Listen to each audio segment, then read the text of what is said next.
सम्पूर्णमा नमस्कार। आज म सिलुवाबाट हजुरहरूलाई सिलुवाको गाउँठाउँ देखाइरहेको छु। यो रामपुरदेखि ताउ जाने पहिलाको मुख्य बाटो हो।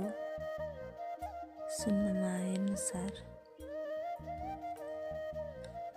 पहिला यो बाटोमा गाडी बाक्लो हिँड्थ्यो अरे। तल करिडोरको बाटो आएदेखि यो बाटोमा गाडीको चाप कम भएको छ, देख्न सक्नुहुन्छ। मलाई चाहिँ राम्रो लाग्यो सिलुवाको ठाउँ। हजुरहरूलाई कस्तो लाग्यो कृपया प्रतिक्रिया दिनुहोला। हस्, धन्यवाद। अझै यस्तै रमाइला ठाउँहरू देख्न मन भए प्लिज कमेन्ट गर्नुहोला।